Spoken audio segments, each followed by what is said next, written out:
have so much more to go.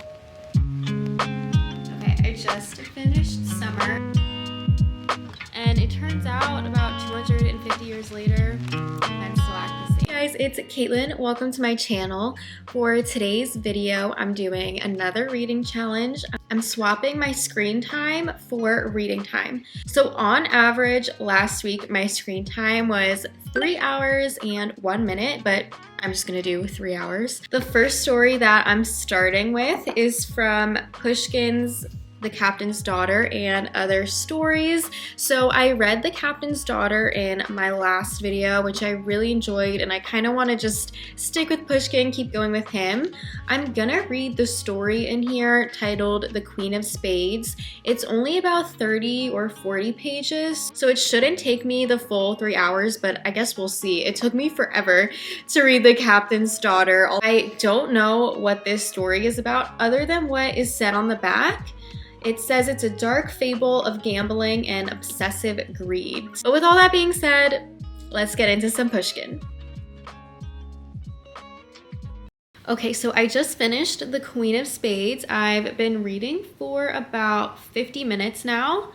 It's taken like 48 minutes, and I really enjoyed it. It's about this this officer named Herman who stopped gambling but really wants to, and he wants to win. He has this friend named Tomsky who tells him and a few other friends about his grandmother who went into a big gambling debt, and she used 3 numbers and won everything back.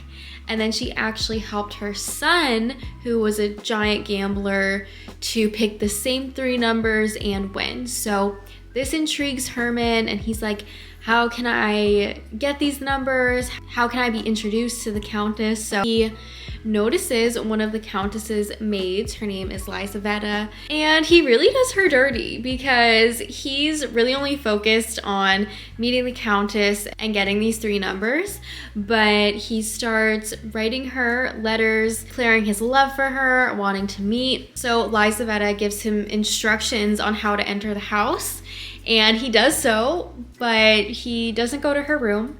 He instead waits for the Countess to come home from some ball or dance or whatever, and he tries to get the numbers out of her. She won't respond. She won't say anything to him, and he pulls a gun on her and she dies. So sad. So after this, he's quite frightened. He goes to Lizaveta's room. He tells her what happened.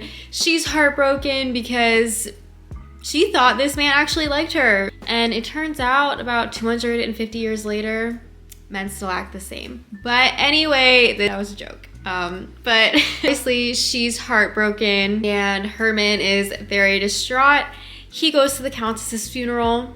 Afterwards, he's sitting at his home, and the Countess, kind of like as a ghost, you could take it as she's a ghost coming to visit him, or this is his imagination, but the Countess comes to his room, tells him the 3 winning numbers, and says he can only play these numbers 1 time. Afterward, he can never gamble again, and on the condition that he marries Lizaveta will he win.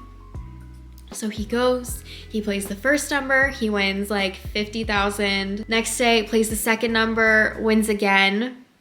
Third day, he plays the last number, but it was not the right number. It wasn't an ace, it was the Queen of Spades, and Herman is like, oh my gosh, this woman tricked me.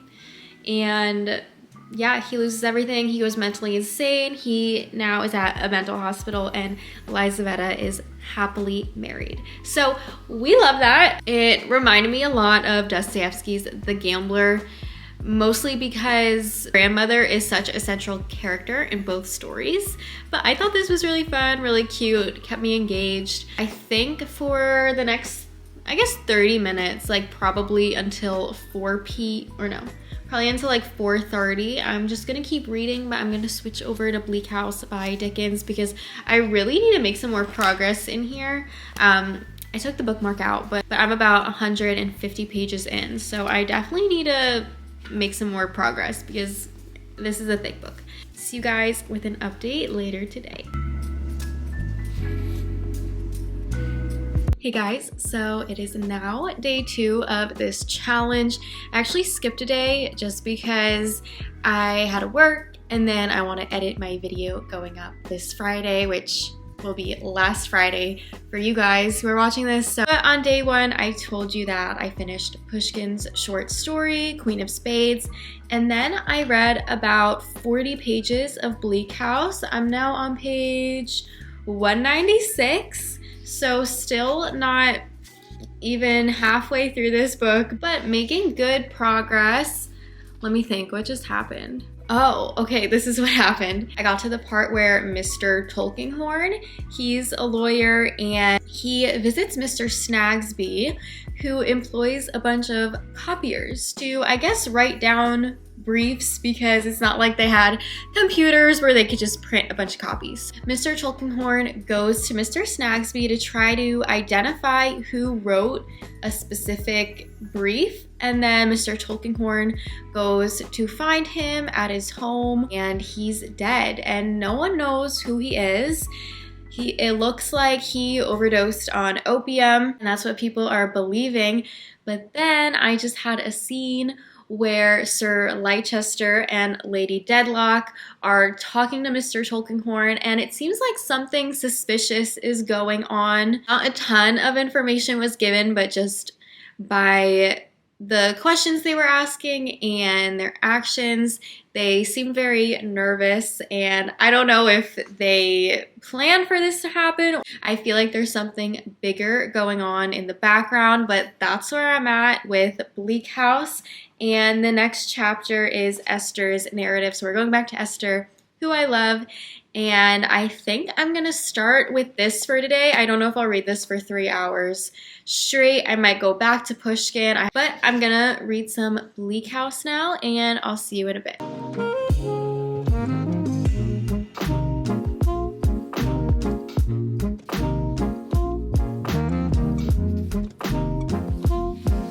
Hey guys, I read for 3 hours today. I finished a while ago, but then I decided to start baking. That's something that I really enjoy doing recently.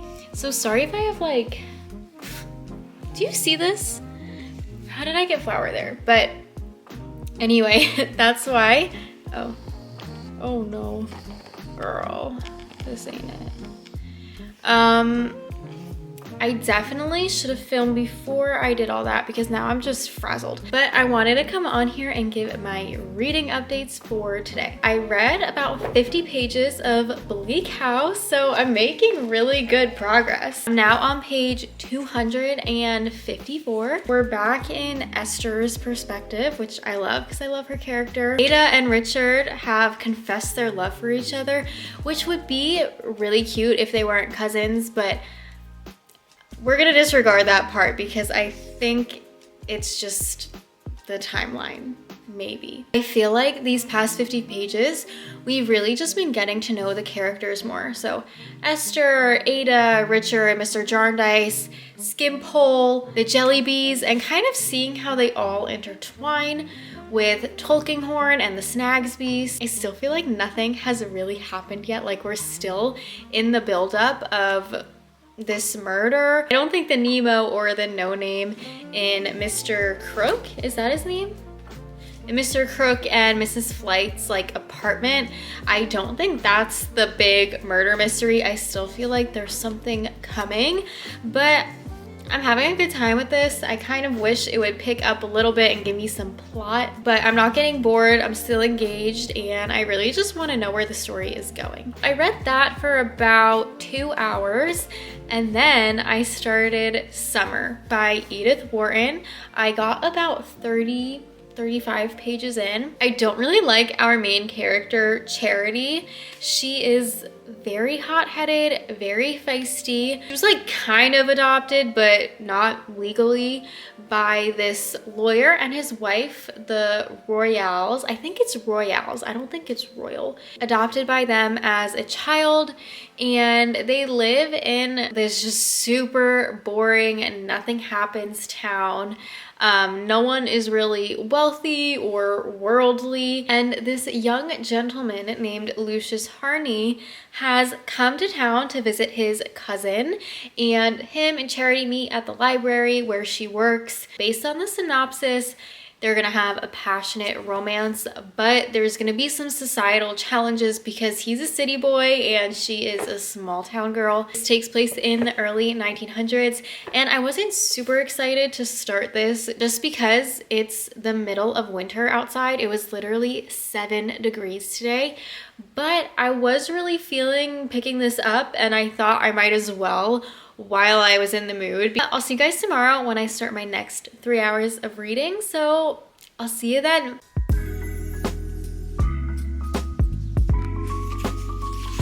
Hey guys, it is now day 4 of this reading challenge, and I first wanted to give an update on yesterday's 3 hours of reading because I didn't do that. I'm so close to being done with Summer by Edith Wharton, and I love it so much. I have 2 chapters left, and I'm gonna start today's reading challenge with this, but I love it so much. Although I'm not the biggest fan of Charity's character, I think she's very hot-headed, not very rational, but she is a young woman, and I think it kind of adds to her character, even though I personally don't enjoy it.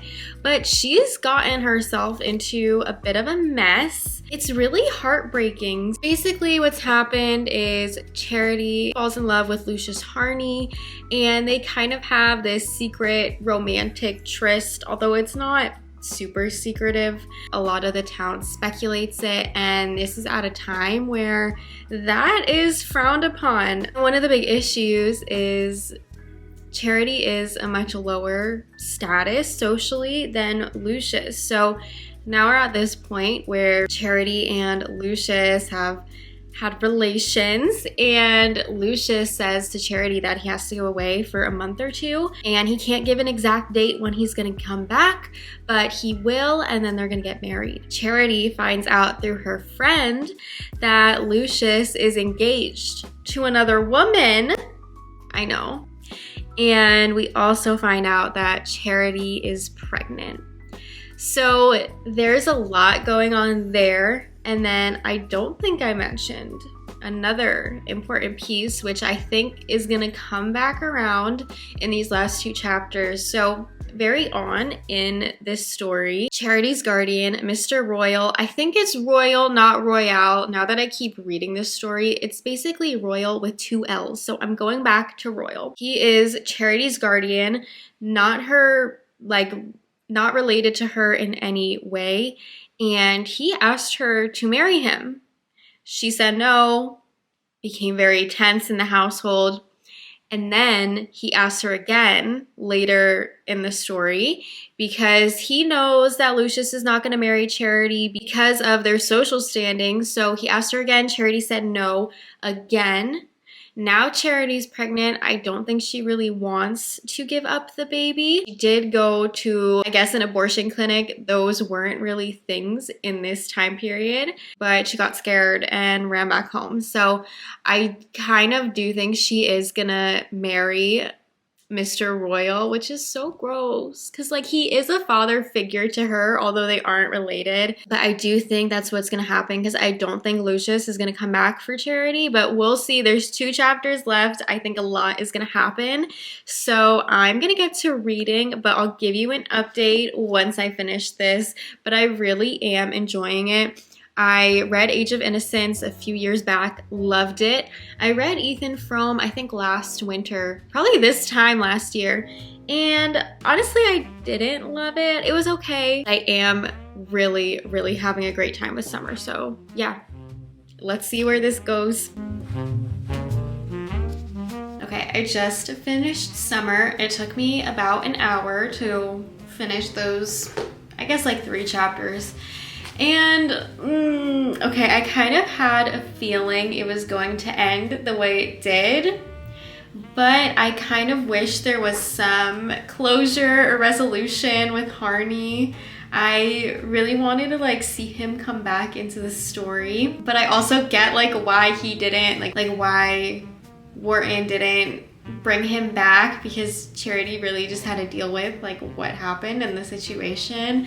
I really, really enjoyed it. It did make me sad. I didn't cry, but it did make me sad that, you know, all of this happened. If the opposite of what happened happened, I feel like it would be too idealistic and not truthful in a way. Now I'm probably just gonna go back to reading Bleak House. I think I'm like 200 or 250 pages in, so I still have a very long way to go there. Yeah, I'll finish these 2 hours and come back when I have another update.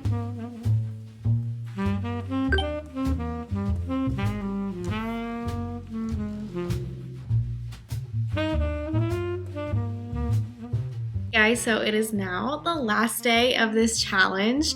I'm kind of surprised at how quick it's been, but of course today I'm just hitting a wall with reading. I don't want to read anything that I own. So I read for about an hour today, and I read some more Pushkin. I started the Tales of the Late Ivan Petrovich Belkin. I read The Shot and The Snowstorm, and I really liked The Snowstorm, but for some reason I just didn't want to keep reading.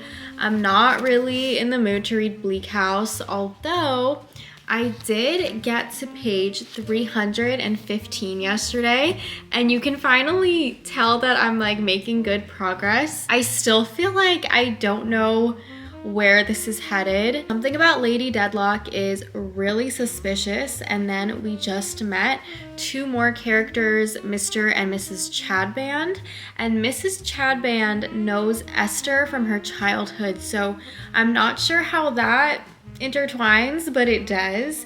And I feel like we're so like slowly getting into the story, and I'm just like, okay, why does all of this matter? Like, why do we have so many characters? What purposes do they serve? I feel like all this, I guess like backstory and buildup is gonna continue because I still have 700 pages left. I did really like The Snowstorm. It's about Maria Ivanovna. She is a 17-year-old girl, and she falls in love with this guy. His name's Vladimir, and it's giving kind of like Romeo and Juliet. Like, they have this secret romance and they're gonna run away and get married. But then a snowstorm comes through and Vladimir is unable to get to the church. And from there, Vladimir kind of gives up on Maria. He goes off to become a soldier and go into the war. And Maria comes down with a really bad fever. She's delirious. And then she finds out Vladimir dies in the war. So that kind of sends her off, and she's like, I'm never gonna get married. I'm never gonna meet anyone else. I'm never gonna marry. And we find out at the end of the story, this man is very interested in Maria, and Maria is like kind of letting her guard down for him. And then we find out that on the day of the snowstorm, Maria was in the church freaking out. She wasn't really like conscious. I guess she was, you know, fainting and delirious and freaking out because Vladimir wasn't showing up. And everyone she was with and the witnesses thought that this man was Vladimir, so they married them. They find out at the end of the story that they're actually married. So I just thought that was so random and so funny. But I'm gonna get to reading, and I'll come back once I'm done with this challenge. So I'll see you guys in a bit. Hey guys, it's the next morning. I finished my reading challenge last night. I just wanted to do a little bit of a recap for you guys. So I read 3 hours for the past 5 days, and I actually made a good amount of progress. So I read about 150 pages of Bleak House. I still have so much more to go, but I made a good dent in here. It's going a bit slow still. I'm hoping it picks up soon, but for some reason I have a feeling that it won't. But I do think once it picks up, it's gonna get crazy. So we're just gonna have to wait and see. Next, I read Summer by Edith Wharton. I finished this and I really, really enjoyed it. I kind of liked that I read it in the winter because I'm desperately missing summer, and this just made me look forward to the season so much. But I really enjoy Edith Wharton's writing. I seem to read her about once a year. I was disappointed in the ending of this but I guess it's somewhat realistic of the time period. If you've been wanting to read summer, it's only about 130 pages. I say go for it. And can we also just really appreciate this modern library edition? Like, come on. And then yesterday, I actually finished The Captain's Daughter and Other Stories by Alexander Pushkin. I liked some of the stories, I disliked some others. I think I liked The Queen of Spades the most. And then in here, it's called The Tales of the Late Ivan Petrovich Belkin, and there's a few stories within it. From those, I really like The Snowstorm, and I realized in my last clip, I was calling the main girl character Maria Ivanovna. That's just not her name, and I think it's because literally most women are called Maria Ivanovna in pretty much every Russian I read, but that is not the case, so sorry. But her name is Maria Gavrilovna. So I was close. But I really liked The Snowstorm and Mistress into Maid from these stories. And I did like The Captain's Daughter. It's not really sticking in my mind, but I really enjoyed it while I was reading it. And then the last two stories in here are Kurjali. I don't know if I'm pronouncing that right. And The Negro of Peter the Great. Kurjali, it was really short. It was about 10 pages. It was pretty funny. And then The Negro of Peter the Great was about 30 pages. And I don't know, it just didn't stand out to me. So this was kind of hit or miss, but it was really fun reading Alexander Pushkin.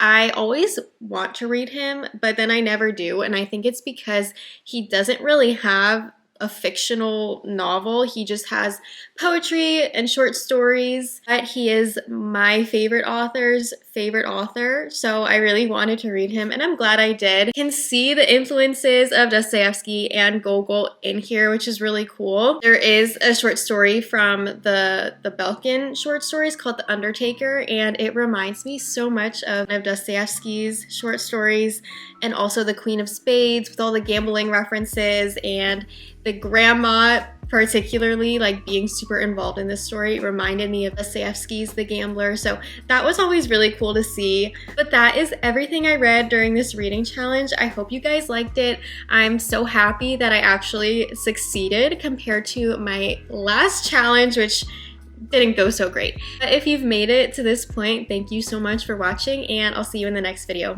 Bye!